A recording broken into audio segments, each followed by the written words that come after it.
नमस्कार, मैं जितेंद्र चतुर्वेदी। मतांतर में आप लोगों का स्वागत है। सियासत भी बड़ी गजब की चीज है। हर कोई प्रधानमंत्री बनना चाहता है और उसके लिए एक दूसरे को धकियाने से कोई बाज नहीं आता है। बावजूद इसके कि लोग कहते हैं कि हम महागठबंधन की तैयारी कर रहे हैं ताकि नरेंद्र मोदी को चुनौती दे सकें। तो सबसे बड़ी चीज तो यही है कि नरेंद्र मोदी को चुनौती देने के लिए नरेंद्र मोदी बनना पड़ेगा।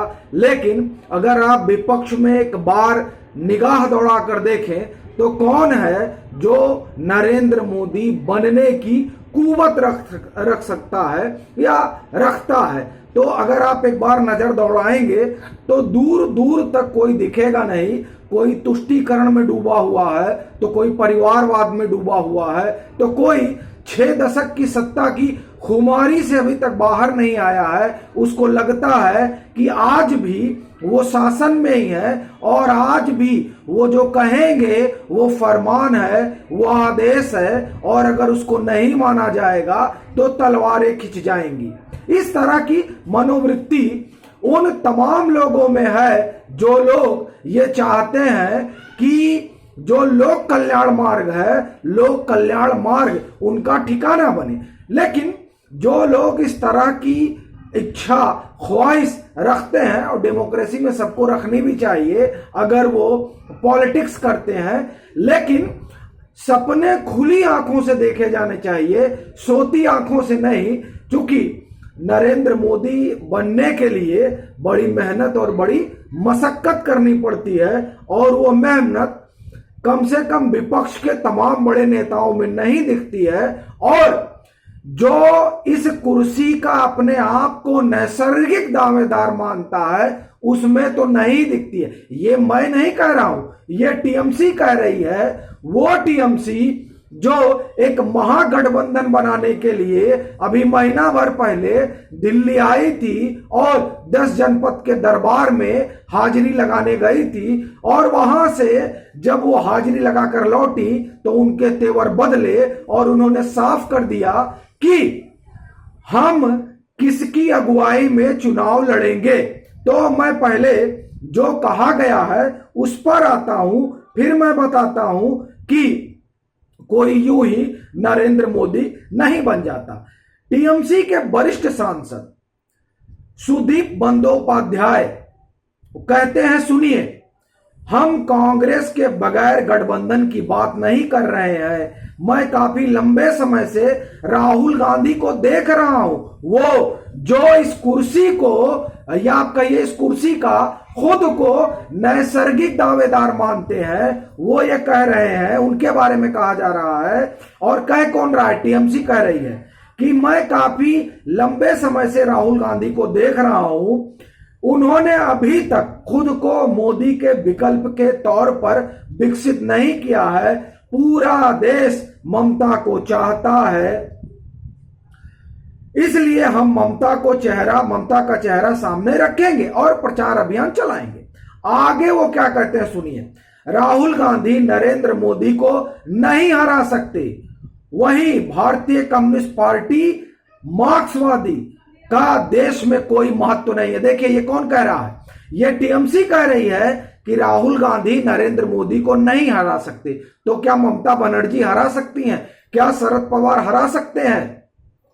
क्या वो तमाम लोग जो प्रधानमंत्री की कुर्सी पर बैठने का दम भरते हैं या सपना देखते हैं वो नरेंद्र मोदी को हरा सकते हैं? ये एक बड़ा सवाल है। और अब हम आते हैं उस बात पर जो हम आपसे पहले भी कहे थे कि जब 20 अगस्त को सोनिया गांधी ने सर्वदलीय बैठक बुलाई थी, या सर्वदलीय आप जो लोग विपक्ष में हैं उनकी जो बैठक बुलाई थी, उस बैठक में जब ममता बनर्जी पहुंची थी तो ममता बनर्जी ने 2-3 चीजें तय कर दी थी। उसी की अभिव्यक्ति है सुदीप बंदोपाध्याय का स्टेटमेंट।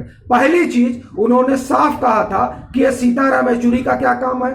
सीताराम येचुरी भारतीय कम्युनिस्ट पार्टी ऑफ इंडिया के महासचिव हैं। उन्होंने सीधा कहा था कि इनका क्या काम है, एक बात। दूसरी बात, अरविंद केजरीवाल को नहीं बुलाया गया तो आड़े हाथ लिया था ममता बनर्जी ने कि अरविंद केजरीवाल को क्यों नहीं बुलाया गया। तीसरी बात, उन्होंने जो वहां पर सूची तय हुई थी, और सूची किसने तय की थी?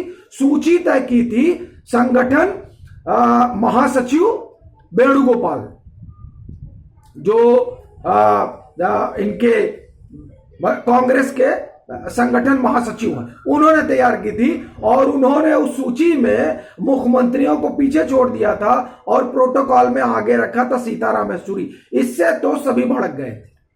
और चौथी चीज सुनिए कि जिस तरीके से वेणुगोपाल ने लोगों को बुलाया, इससे भी बुलाया का मतलब उनको जिम्मेदारी दी गई कि आप समूचे विपक्ष को निमंत्रित करिए, और निमंत्रण के लिए उन्होंने सोशल मीडिया के एक व्यक्ति को लगा दिया। इससे भी शरद पवार, उद्धव ठाकरे, ममता बनर्जी जैसे कद्दावर नेता नाराज हुए। और हमको लगता है कि ये जो पूरी मीटिंग हुई, उस मीटिंग के बाद लोगों ने यह तय कर लिया कि राहुल गांधी के बस का नहीं है कि वो नरेंद्र मोदी को हरा पाए। और आप देखिए, ये बात पूरा विपक्ष और पूरी कांग्रेस पिछले 7-8 सालों से जान रही है कि राहुल गांधी नहीं हरा सकते नरेंद्र मोदी को।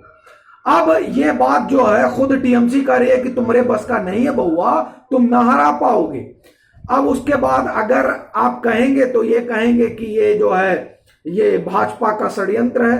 वैसे ही जैसे न्यूजीलैंड की जो टीम है वो पाकिस्तान से चली आई, अब कह रहे हैं उसमें भारत का जो है, इसमें पॉलिटिक्स है, भारत का षड्यंत्र है। भारत का क्या षड्यंत्र है?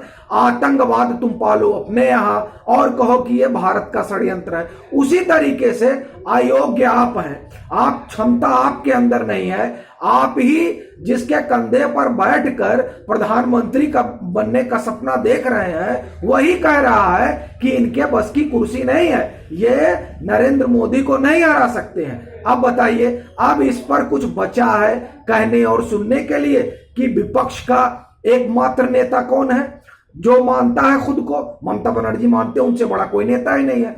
लेकिन सवाल यह है कि क्या जो खुद को मानते हैं कि वो सबसे बड़े नेता है, क्या वो हराने की स्थिति में है? वो तो तुष्टीकरण में आकंठ डूबे हुए हैं, अपनी सीट बचाने में उनको लाले पड़े हुए हैं। अपनी सीट बचा लें, यही सबसे बड़ी उनकी उपलब्धि होगी। और अपनी सीट पर मंडरा रहे खतरे को देखते हुए उन्होंने अभी देखिए कि राज्यसभा से अपने एक सदस्य हैं, उनसे कहा कि आप इस्तीफा दीजिए ताकि राज्यसभा की सीट खाली रहे।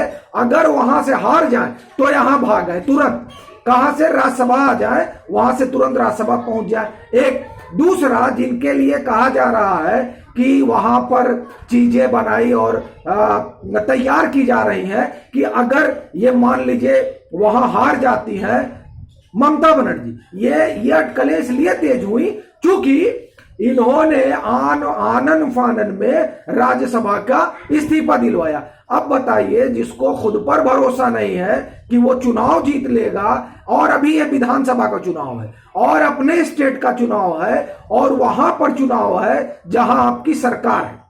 अब अगर अपना ही चुनाव जी, और भी भवानीपुर सीट जहां से चुनाव लड़ते रहे, अगर वहां पर यह स्थिति है तो वो कैसे आप नरेंद्र मोदी को चुनौती देने का सपना देख सकते हैं? जबकि उनको अगर आप भाजपा को वोट परसेंटेज देखें तो तकरीबन 50% के आसपास है, और आज भी पीएम लोकप्रियता में विश्व में सबसे ऊपर है। ऐसी स्थिति में नरेंद्र मोदी को विपक्ष चुनौती दे पाएगा, ये तो अपने आप में आप समझिए कि बड़ा अबुझ पहेली है कि जिसमें ये लोग फंसे हुए। इन लोगों को खुद ही ये पहेली सुलझानी होगी कि कैसे उनको हराया जा सकता है। अब ये देखिए, विपक्ष के मंथन का विषय है, लेकिन अभी तक ये नजर नहीं आ रहा है कि ऐसा कोई कर लेगा। चलते हैं, चलते चलते प्रधानमंत्री को जन्मदिन की ढेर सारी शुभकामनाएं। फिर मिलेंगे एक नए मसले के साथ, तब तक के लिए राम राम।